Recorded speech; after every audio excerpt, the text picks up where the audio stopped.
Puisqu'on nous a voulu français, dirent les Corses, que la mer n'existe plus. Et la mer disparut. Puis les Corses demandèrent encore. Nous voulons aller et venir comme les continentaux, au même tarif. Aussitôt, Paris les combla en inventant la continuité territoriale, un concept qui assimile le bateau au chemin de fer. Mais au bout du compte, les Corses ne sont toujours pas contents. Que veulent les Corses ?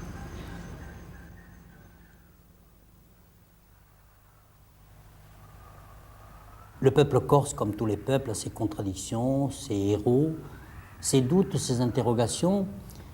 Et il est affronté depuis quelques années à une mutation économique, sociale, culturelle, qui remet en cause les fondements traditionnels d'une société.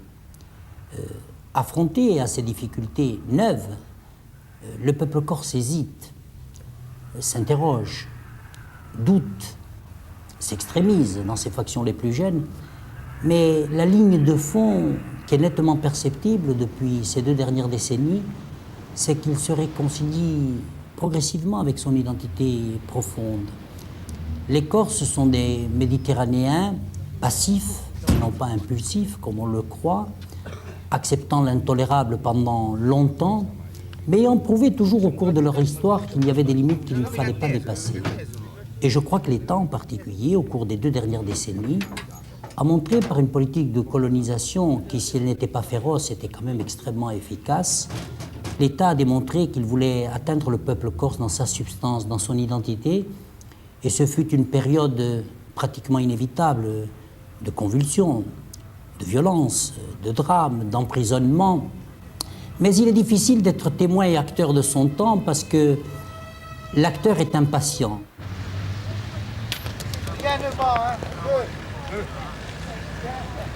C'est la voix d'un ancien détenu politique qui exprime ces choses graves et justement senties. Edmond Simeoni, corse et médecin de son état, a passé 18 mois en prison pour avoir, comme il dit, bravé le pouvoir parisien. Des amis ont fait ses photos de lui pendant qu'il était incarcéré à Paris. Voici son crime.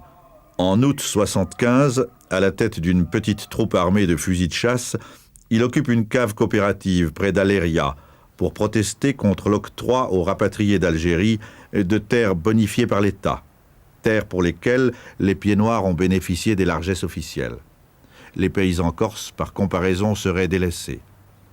Les protestataires sont très vite encerclés par les CRS de M. Poniatowski.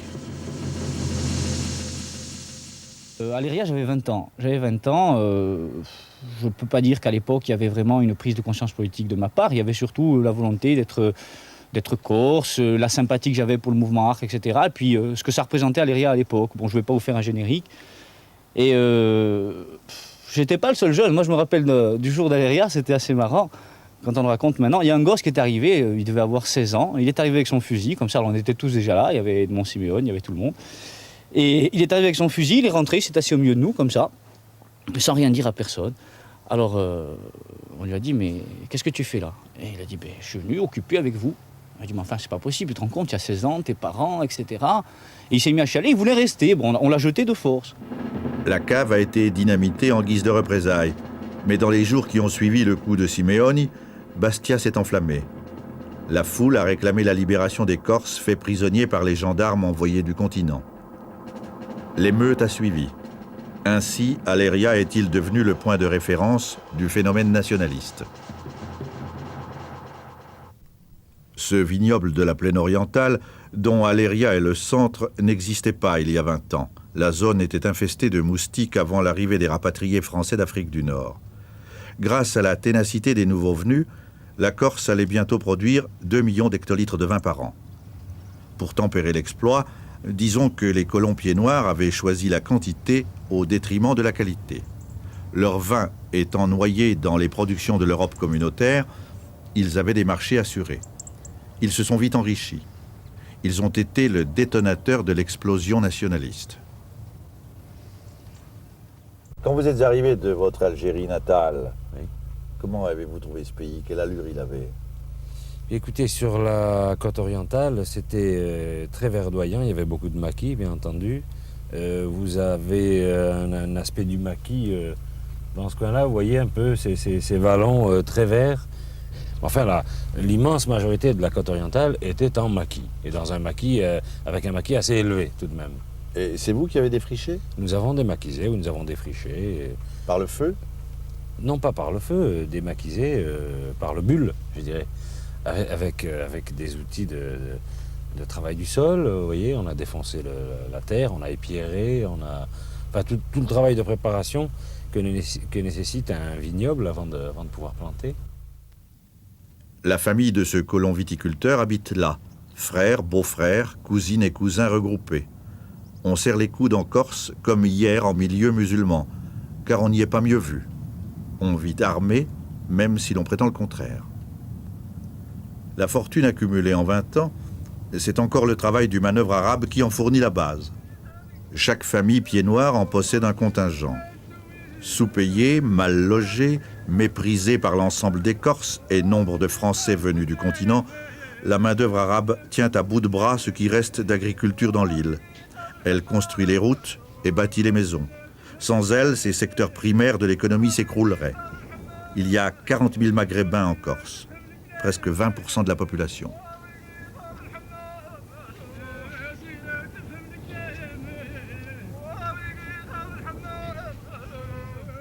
Je n'éprouve aucun problème majeur à vivre aujourd'hui en 83 en Corse, moi pied-noir. J'ai peut-être des raisons pour ça. Je vous l'ai dit, je suis marié ici, bon c'est plus facile c'est sûr, mais je ne ressens pas de climat de guerre civile. On va, on vient, on s'occupe. On ne vous a jamais plastiqué? On a eu un attentat, effectivement, il y a 2 ans. On a eu, notre exploitation agricole a eu 3 tracteurs qui ont été plastiqués dans une parcelle de vigne qui est un peu plus loin qu'ici, dans la région de Ghisonaccia. Bon, on ne comprend pas, mais on est dans un climat quand même troublé. Et c'est pourquoi vous êtes là.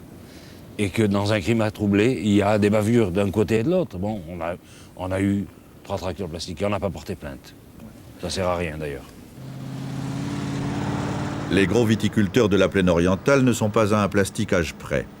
Et puis l'insécurité, quand on a été colon français en Algérie, on connaît.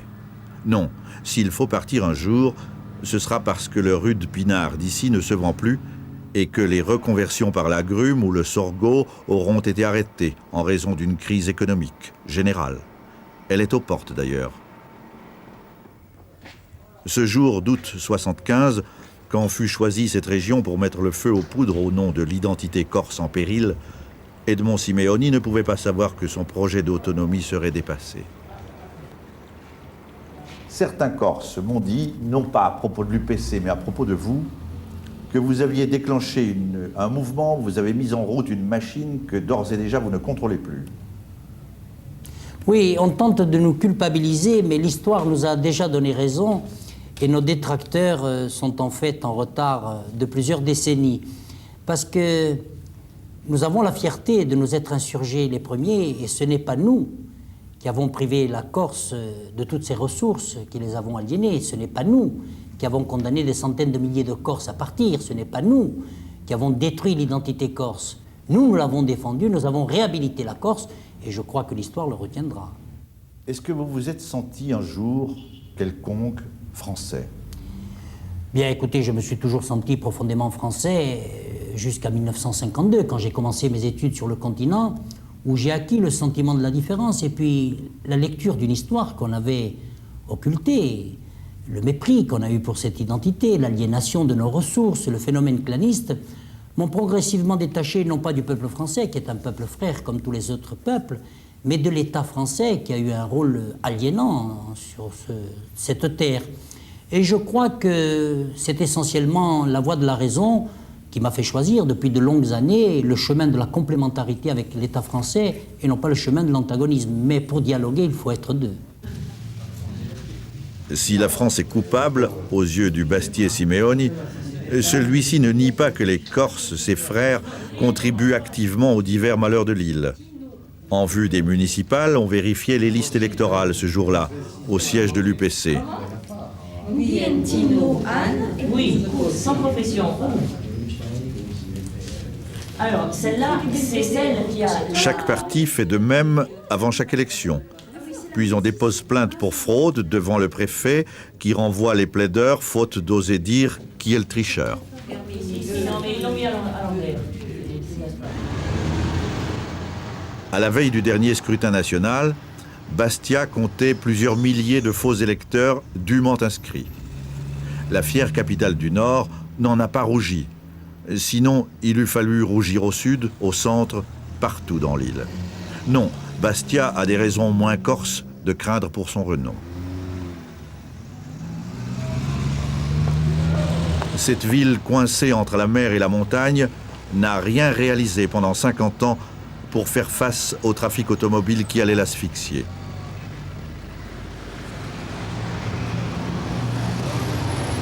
L'heure de pointe y dure du matin au soir. 25 000 voitures dans ces rues chaque jour. À la saison touristique, c'est l'enfer.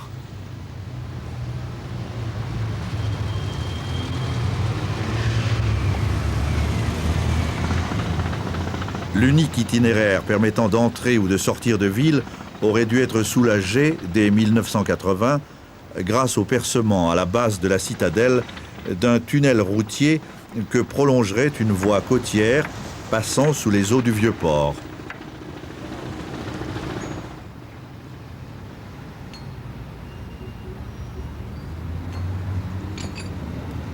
Les travaux ont commencé en 1977 et devaient s'étaler sur 3 années. Mais les Bastiais attendent encore de voir comment finira ce qui, au fil des ans, est devenu un gouffre à millions, doublé d'un énorme scandale politique.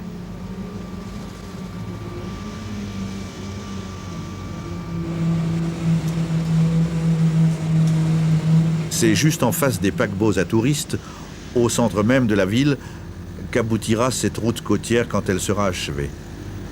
Elle aura alors coûté quelques 300 millions de francs français, au lieu de la trentaine initialement prévue. Bastia ne sera pas libéré pour autant, parce qu'on a calculé trop petit et qu'entre-temps, la capacité des navires arrivant de France n'a pas cessé de grandir.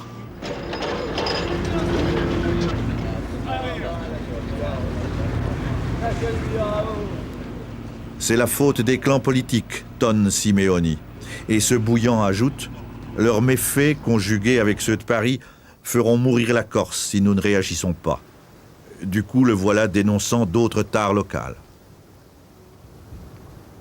Il y a eu une urbanisation anarchique et je crois que là, vous avez les 2 exemples les plus achevés de l'incurie totale des élus locaux. Le lycée le plus moderne de Corse, avec 1500 élèves, totalement dépourvu de stade et d'installation, il a coûté sensiblement un peu plus d'1 milliard d'anciens francs. Et un peu plus bas, la préfecture coloniale, dont le devis initial était de 3 milliards d'anciens francs et qui a coûté à l'arrivée 7 milliards d'anciens francs, avec des façades à 100 000 anciens francs le mètre carré de revêtement. J'ai appris, je vous dis ça comme ça en passant, que monsieur le préfet de la Haute-Corse n'habite pas la préfecture qu'on lui a construite. Est-ce exact? Eh bien, effectivement, c'est exact. Par suite d'un litige avec les personnels, vous avez l'ancienne préfecture qui est occupée par le personnel et la nouvelle préfecture qui n'est occupée désormais que par le conseil général. Mais il faut savoir de surcroît qu'il y a eu quelques 18 mois de retard de travaux à cause des imperfections techniques, notamment dans la pose des 180 fenêtres. Avouez que pour un dépassement de plusieurs milliards d'anciens francs, il y a de quoi rêver. Mais l'argent n'est pas perdu pour tout le monde. Avec Edmond Simeoni, nous avons mis un terme à ce tour d'horizon bastiais en allant voir sa ville des hauteurs où la Corse proposait le plus majestueux des panoramas. Vous trouvez normal qu'une ville de 45 000 habitants offre ce spectacle-là? Bien écoutez, je crois que nous avons là l'exemple du laxisme et de l'administration et de la municipalité. Cette île si belle, si prestigieuse est devenue un véritable dépotoir, une poubelle, tout simplement par suite de l'incurie des hommes, tout à fait inaptes à maîtriser les problèmes de l'environnement.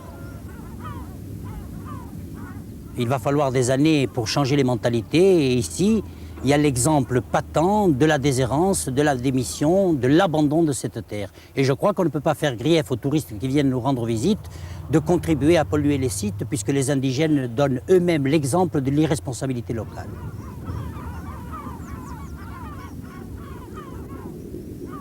À des degrés divers, C'est l'ensemble du paysage corse qui souffre de cette incapacité typiquement latine à maîtriser le déchet. Quand on sait que des Corses ne répugnent pas, pour toucher l'assurance, à incendier leurs voitures avant de les précipiter dans les ravins, on ne s'étonne plus qu'autant d'épaves heurtent la vue, sinon la conscience.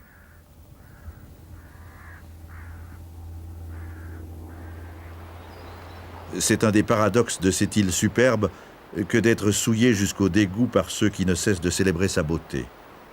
Corse à l'endroit, Corse à l'envers.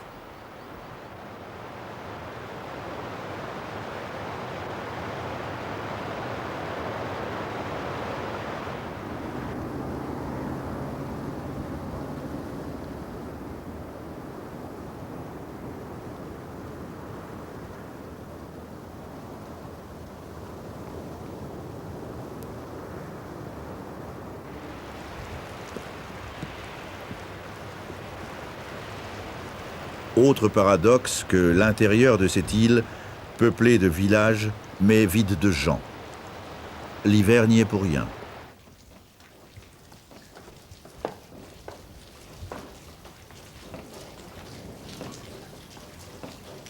Ici, comme dans tant d'autres villages corses, les sédentaires se comptent sur les doigts.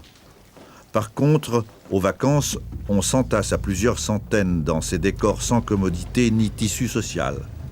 Car il n'y a plus de paysans, plus d'écoles. Le curé, la mairie, l'épicerie ont disparu depuis longtemps.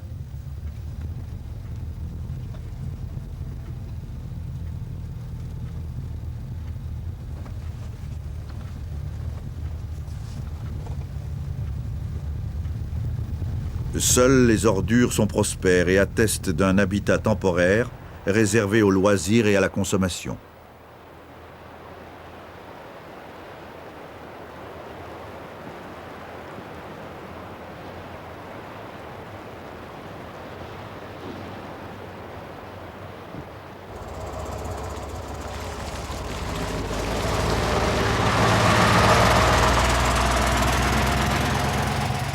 Le désert intérieur qui caractérise la Corse d'aujourd'hui est comme accentué par les animaux qu'on croise sur les routes. En fait d'êtres vivants, ce sont eux, et de loin, les plus nombreux.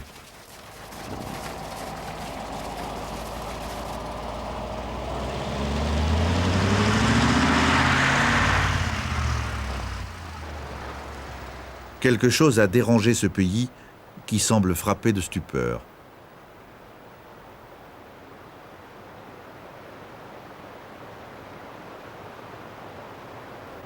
Ce doit être la superposition de deux styles de vie, le continental et le corse. Et cela a conduit à l'irréparable.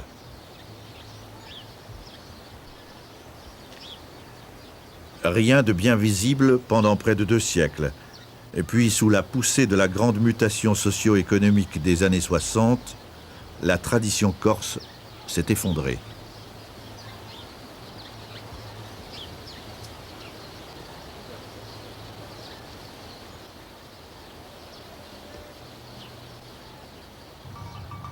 Aujourd'hui, les Corses, bergers depuis la nuit des temps, affirment que même la laine de leurs moutons ne vaut plus la peine d'être tondue. Corse à l'envers. 1700 incendies de forêt l'année dernière. 28 000 hectares de maquis et de bois détruits. Plus que dans tous les départements du Midi français réunis.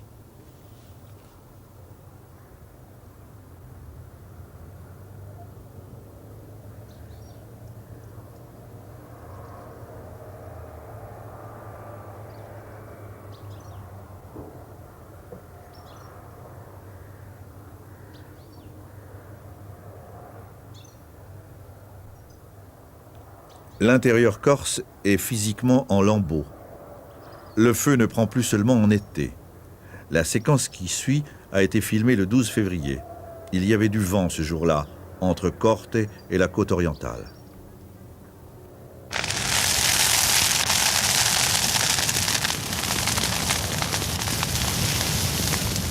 Nous avons compté 17 incendies d'importance sur 120 km de route, et personne pour s'y opposer.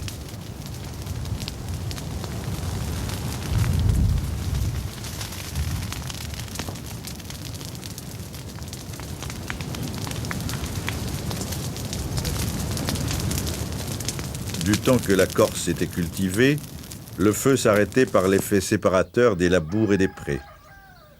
Il n'y avait pas, comme maintenant, des pompiers qui touchent des primes de risque et regardent brûler.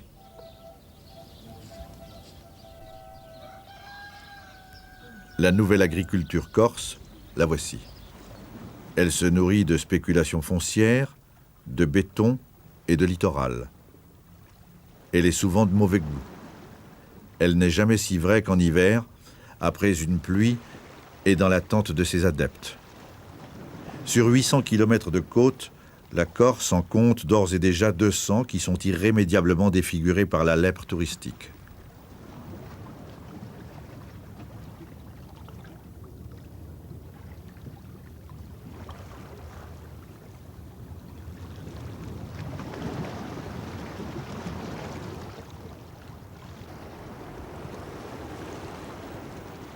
Pour faire bonne mesure, voici qu'au fond du goulet de Bonifacio, un site naturel unique au monde, on a élevé au dieu tourisme cette muraille insolite qui déjà se déglingue au bord d'une eau croupissante.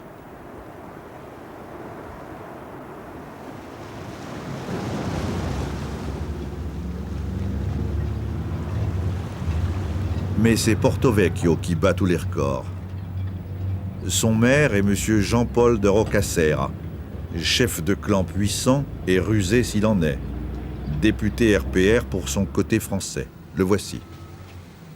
Le renard argenté, comme on l'appelle, feint la plus noire colère lorsqu'on vient le voir pour parler de la Corse à la mode du jour. Une fois apaisé par la promesse qu'on ne posera pas de questions embarrassantes, il se livre aux seules déclarations qui l'intéressent. Écoutez. Il est impossible d'imaginer que la Corse puisse être indépendante un jour. La Corse est française, elle est pour toujours. Elle l'est par sa propre volonté, et à chaque occasion, dans l'histoire, vous avez pu constater quel est le profond attachement de la Corse à la France.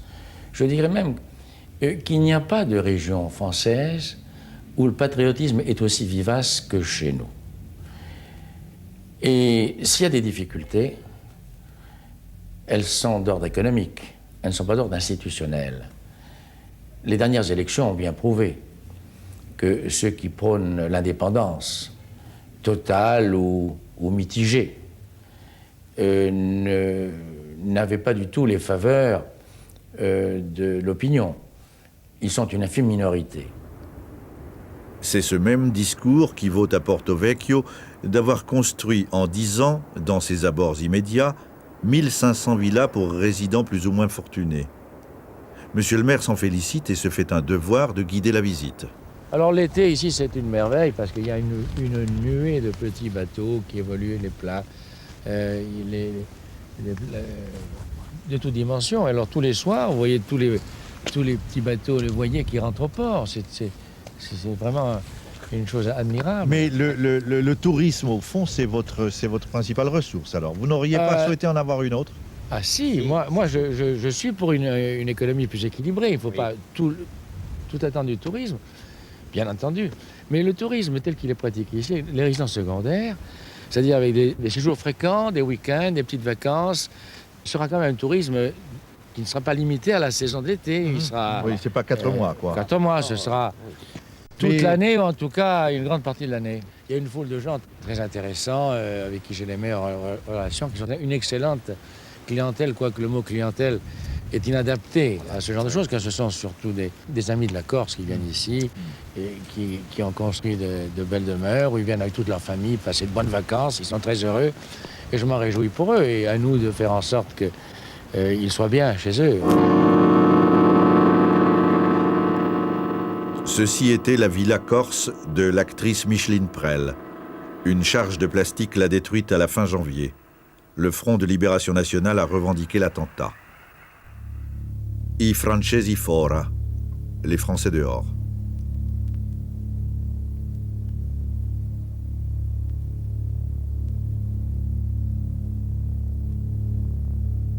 Les slogans de la sédition corse disent tous la même chose. On ne veut plus être français.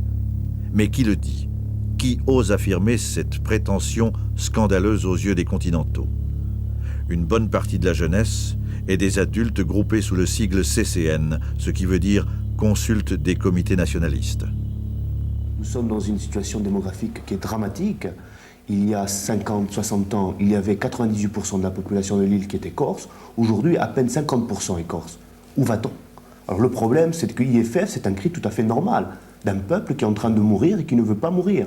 Il ne vise pas le français parce qu'il est français. Il ne vise pas la culture française, la langue française. Il vise la mise à mort de ce peuple corse. L'état-major de la CCN se réunit ouvertement tous les samedis à Corte. Plusieurs parmi les présents sont d'anciens condamnés de la Cour de sûreté de l'État, amnistiés après l'arrivée de la gauche au pouvoir en France. Il n'y a pas de meilleure adresse pour connaître les idées qui alimentent la fièvre nationaliste.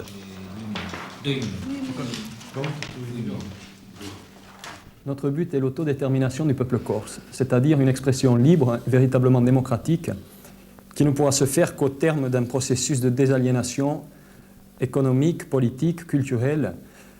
Cela dit, au terme de ce processus, cette expression pourra se concrétiser à un moment donné dans un statut d'indépendance ou dans tout autre statut. Ce qui est sûr en tout cas, c'est que l'indépendance à elle seule ne saurait garantir la libération de notre peuple. Vos adversaires disent que CCN, FLNC, c'est kiff-kiff.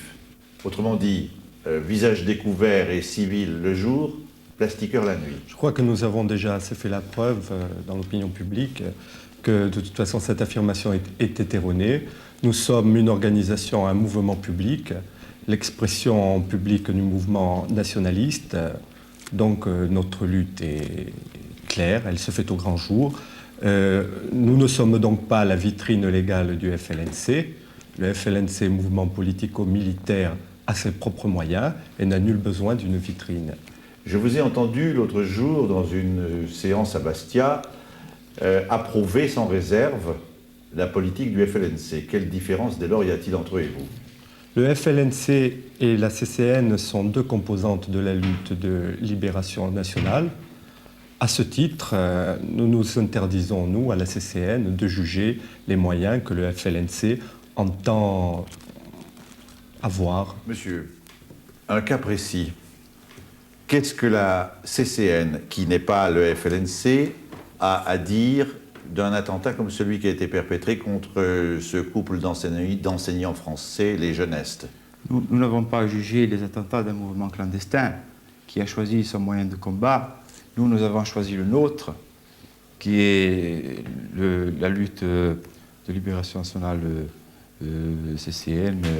Nous luttons sur un plan public. Nous sommes un comité public et nous n'avons à traiter que des sujets de la CCN. Le mouvement clandestin a choisi une voie que nous n'avons pas choisie, nous, la CCN. Mais dès l'instant que vous ne critiquez pas le FLNC, on pourrait imaginer que vous souscrivez à Nous n'avons pas critiqué le FLNC, je vous répète, une nouvelle fois, qu'il a choisi ce moyen de combat. Nous avons choisi un autre moyen de combat, qui est le nôtre, celui de la CCN. Très bien. Vous n'avez pas à faire l'amalgame. Amalgame ou pas, il n'a pas été répondu à la question. Et pourtant, on a bel et bien tiré en pleine nuit sur cette maison. C'est précisément celle des jeunestes. 3h15 du matin, nous sommes tous plongés dans un profond sommeil. À 3h15, en effet, dans la nuit du 15 janvier, une décharge de plomb fait voler les vitres en éclats. À voir les impacts sur le mur où dormaient les 3 enfants jeunestes, on se dit que c'est miracle s'il n'y a pas eu de victime. 10 minutes plus tard, une double explosion détruit les 2 voitures qu'utilise le couple pour se rendre à son travail à Bastia. Très surprenant, moi je me suis levée, j'ai dit ça y est, on est dans le collimateur du FLN, ça veut pas tout. C'était vraiment chez nous, quoi. On nous tapait dedans. Hein. Chez les jeunestes, lui est breton, elle angevine, des mordus de la Corse. Ils y étaient arrivés voici 4 ans. C'est ici que s'est constituée leur famille. Choqués, ils n'en finissent pas de raconter leur drame. Bon, après cette triste histoire, il y a une question qui se pose tout naturellement. Et maintenant, qu'est-ce que vous faites? Et maintenant, il faut continuer. Maintenant, notre but est d'attendre. Il faut attendre la mutation. Vous avez demandé à être rapatrié, comme on dit. Oui, disons que nous avions demandé, bien avant cet attentat, parce que pour nous, les mutations se font au début décembre, et nous avions pris la décision, un peu douloureuse, mais tout de même, nous l'avions prise de quitter la Corse, définitivement. Et pourquoi Quitter la Corse parce qu'au fil des mois, il a bien fallu admettre qu'ici, on reste étranger, même si on a envie de s'insérer dans ce pays, c'est pas possible. Et je ne veux pas offrir à mes enfants dans 10 ans ce racisme qu'on vit, nous, depuis qu'on est là, absolument. Donc c'était une décision vraiment prise à fond. Est-ce que vous vous sentez aujourd'hui en danger? Est-ce que vous dormez d'un œil? Oui, ça oui, on dort d'un œil, oui. Et les gosses? Les gosses, j'ai dû en mettre 2 sur le continent en sûreté. D'ailleurs, ils refusaient de dormir à nouveau dans la maison. J'en ai plus qu'un, celui qui sera en moins compte. Et puis parce qu'on veut quand même en garder un avec nous, avoir un semblant de vie familiale. Cette aventure corse que vous aurez vécue, ça aurait été pour vous une erreur. Voilà, vous mordez les doigts. La grande erreur que nous avons eue, c'est de croire que la Corse était la France. Moi, je pense pas que c'était fait une erreur, mais ça m'a appris beaucoup de choses, surtout sur le racisme, et puis ça laisse une plaie qui mettra un certain temps quand même à se fermer. Mais vous étiez amis avec des Corses? Ah mais oui, beaucoup. On a des amis corses qui sont toujours formidables. Moi, je pense bien un jour revenir en vacances.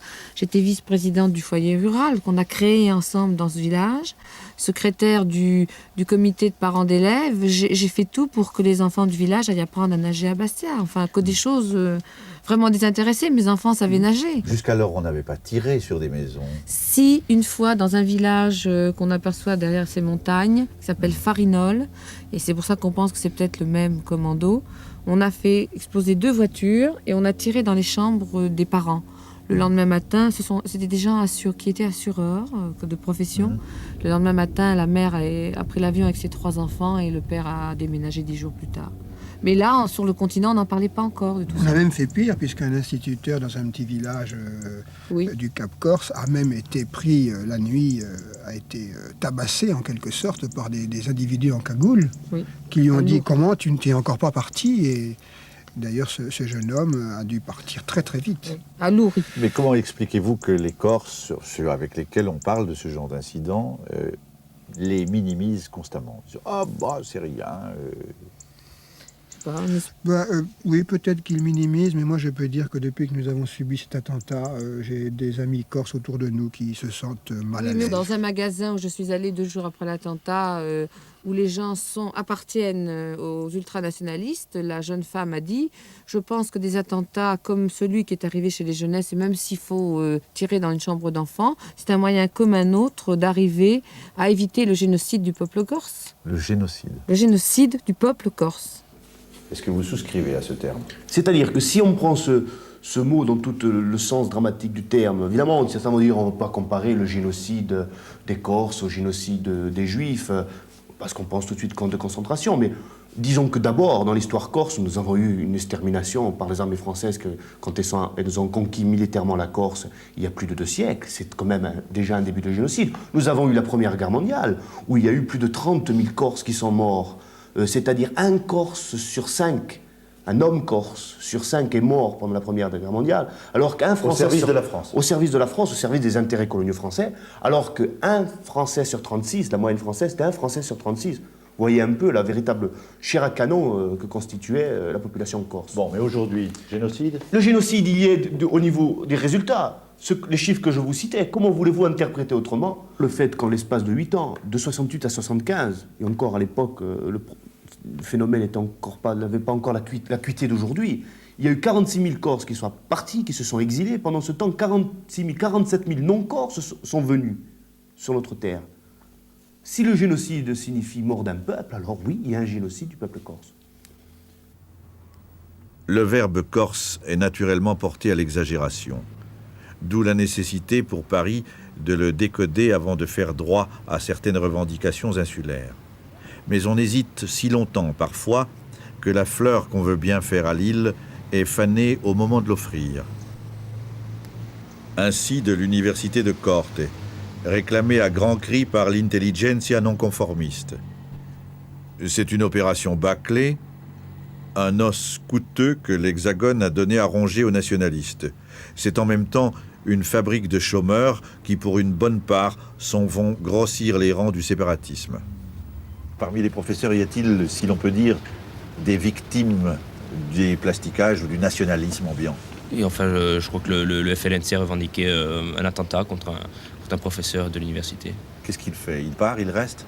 On ne sait pas encore. Vous approuvez ce genre de choses? Je veux dire, on n'a pas à juger de la lutte des clandestins, je crois. Je crois ce qu'on peut voir, c'est au niveau de la violence, c'est regarder quelles sont ses racines. Pourquoi est-ce qu'il y a cette violence? Parce que je ne crois pas que ce soit une violence gratuite. Et je crois que c'est à ce niveau-là qu'il faut jouer et pas parler en termes de répression, mais en termes de décolonisation et d'identité culturelle du peuple corse. Oui, c'est un grand chapitre tout ça. Nous n'allons pas le traiter ici. J'aimerais, moi, vous demander les yeux dans les yeux si vous vous sentez français. Non. Pas du tout? Non, pas du tout. Non. Mademoiselle? Non.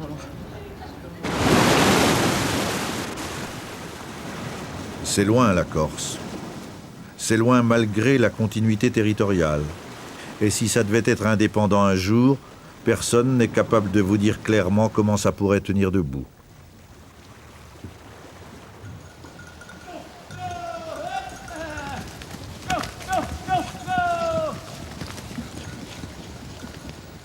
Le propriétaire de cet élevage s'appelle Alain Orsoni. Il a fait 2 ans de prison à la centrale de Fresnes, au nom d'une Corse qu'il ne veut plus française. On l'a arrêté après qu'un commando nationaliste, dont il était, eut tiré sur un car de CRS en plein Paris.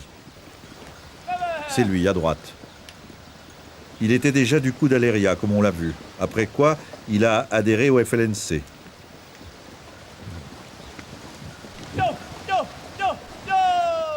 Au premier plan, son oncle, aussi résolu que le neveu. Soit dit en passant, cet homme est un ancien de l'OAS, comme tant d'autres ici. Corse à l'envers, Corse à l'endroit.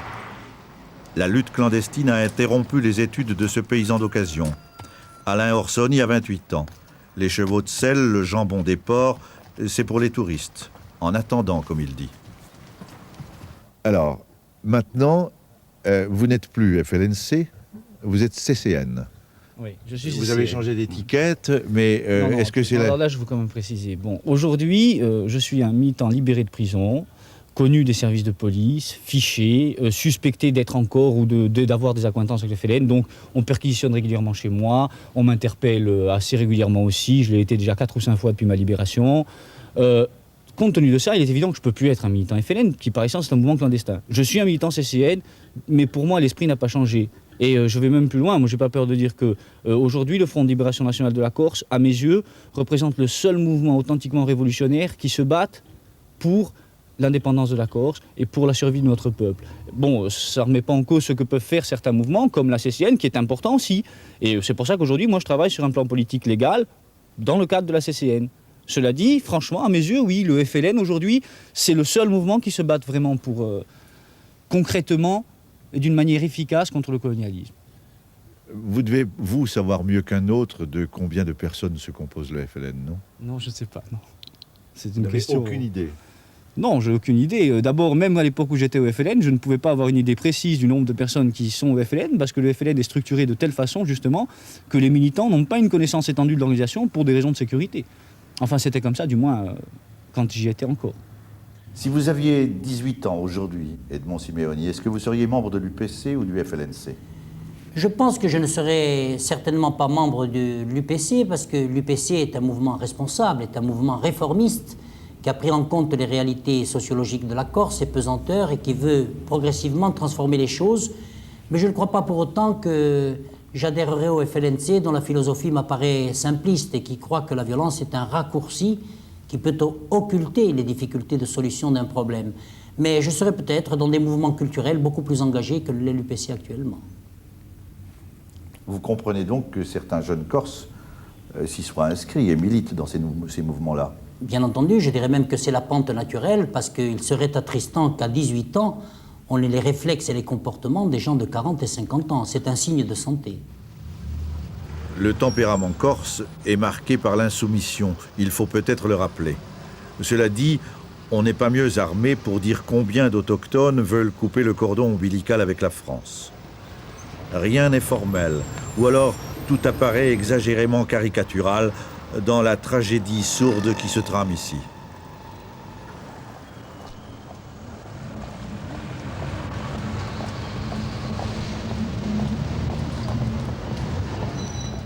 La difficulté française à s'adapter à d'autres mentalités que tricolores rappelle le conflit algérien. D'autant qu'il y a ici, parfois, identité de pratique, tel cet impôt révolutionnaire prélevé par le FLNC sur des sociétés commerciales, voire des personnes, grâce à quoi on vous laisse tranquille. La paix relative dont vous parlez, et la petite inquiétude qui est la vôtre finalement, est-ce que vous achetez tout ça en payant le FLN? Non, vraiment pas. Vous le jurez? Ah oui, absolument. Connaissez-vous d'autres pieds noirs qui ont la paix en ayant payé? Écoutez, on le dit, et très honnêtement, je n'en connais pas, mais c'est possible.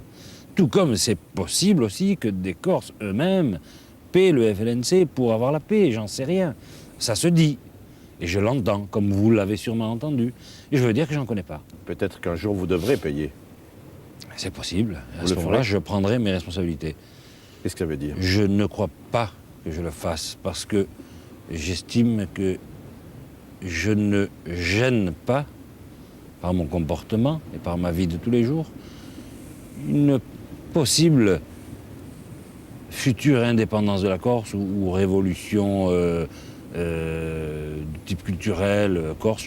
Je ne crois pas que dans mes faits et gestes tous les jours, je puisse nuire à l'épanouissement d'une indépendance de la Corse, si un jour elle y est. Et je ne vois pas pourquoi donc on viendrait me taxer en disant toi tu vas payer parce que tu nous gênes, et puis le jour où tu ne paieras plus, tu partiras. Je ne vois pas, je ne crois pas. Il y a des propos qui ont l'art de ramener sur l'avant-scène d'inopportuns fantômes. Et c'est bien dans le but de les en écarter que Paris a autorisé la Corse, avant toute autre province, à se doter d'une assemblée régionale. Seulement voilà, l'aréopage en question n'avait pas 3 mois de carrière que déjà l'opinion publique s'en détournait. Les Corses sont déçus de leurs élus.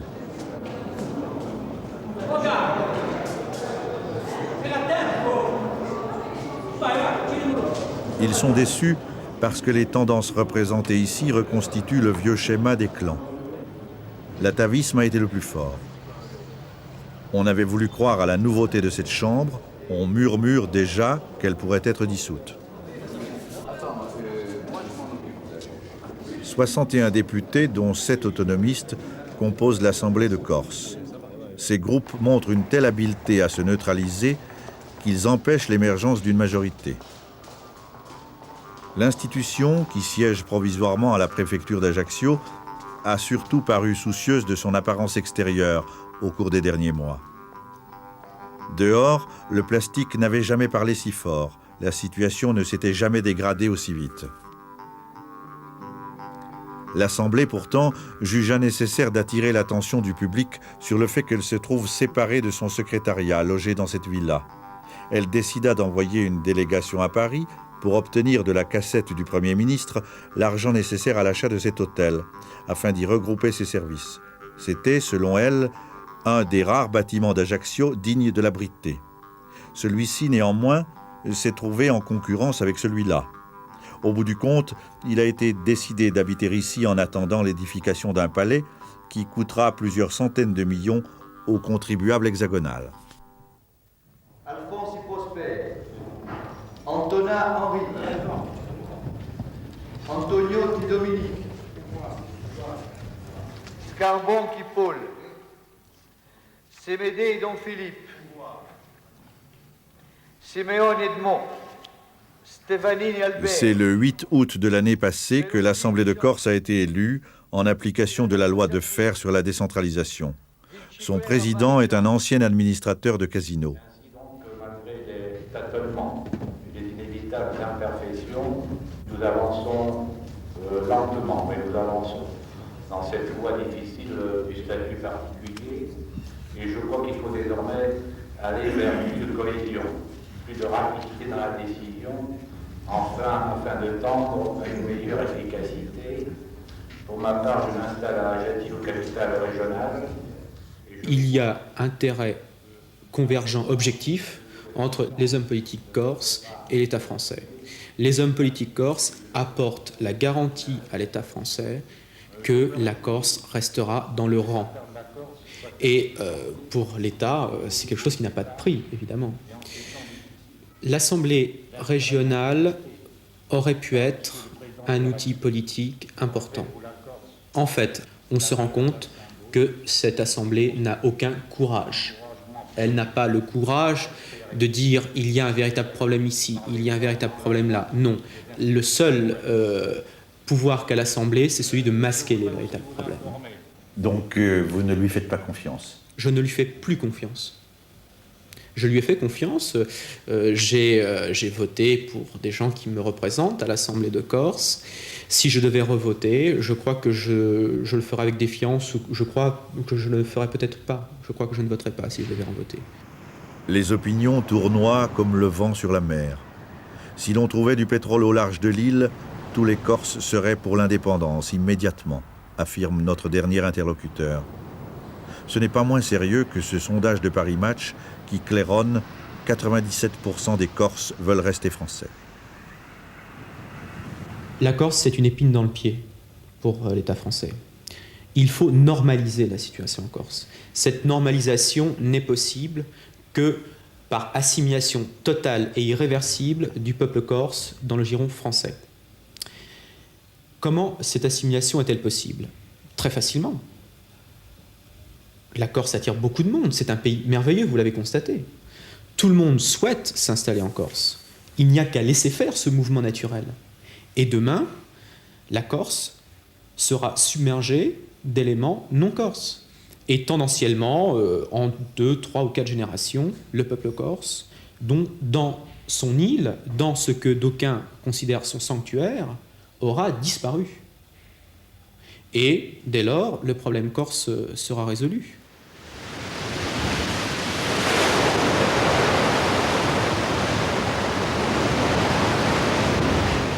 Il y a les Corses qui sont partis hors de Corse, qui ont été confrontés à un monde peut-être plus âpre, peut-être plus difficile.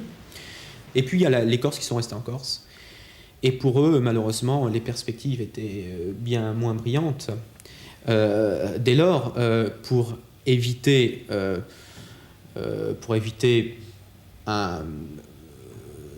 peut-être pas une révolte, mais pour éviter un malaise, eh bien, il fallait donner à ces Corses ce qui n'étaient peut-être pas en mesure eux-mêmes de se procurer, parce qu'on ne sort pas d'un siècle de colonisation comme ça. Alors on leur a donné ce qu'ils demandaient, de l'argent, des honneurs, des petits honneurs, et puis des pensions, et puis des retraites, et puis des avantages sociaux.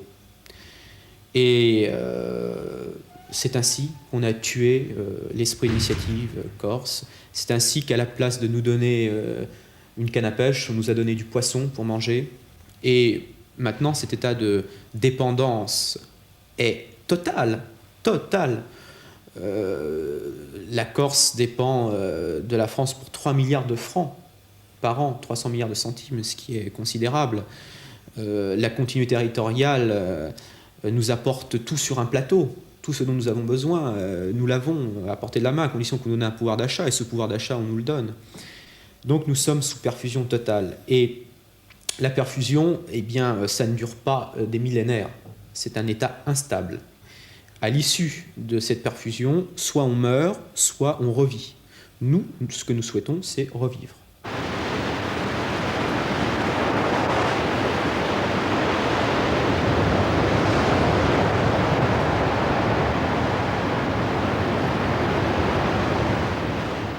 Une Corse indépendante, vous pouvez concevoir cela?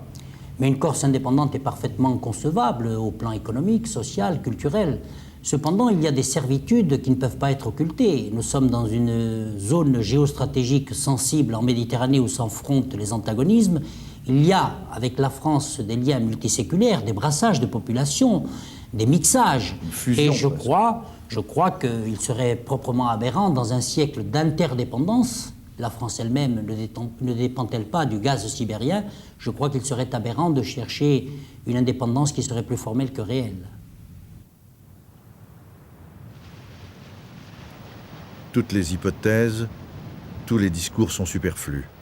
Le ver est dans le fruit. La Corse de Tino Rossi, c'est fini.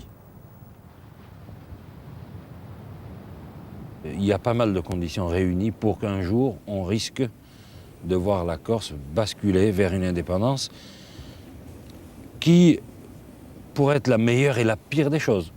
Tout dépend.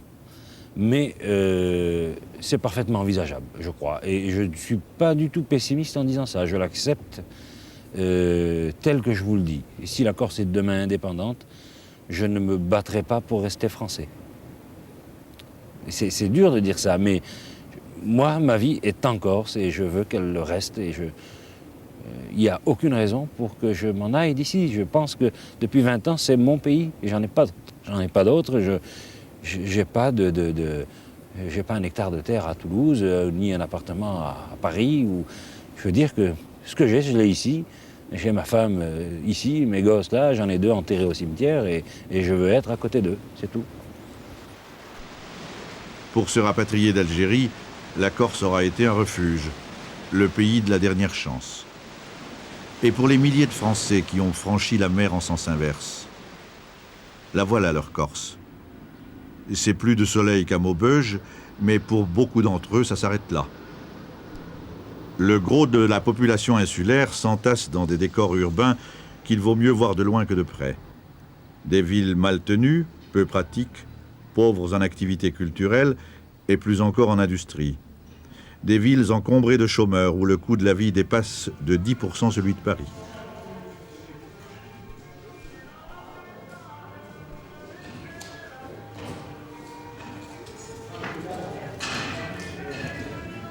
Une autre Corse existait avant celle-là.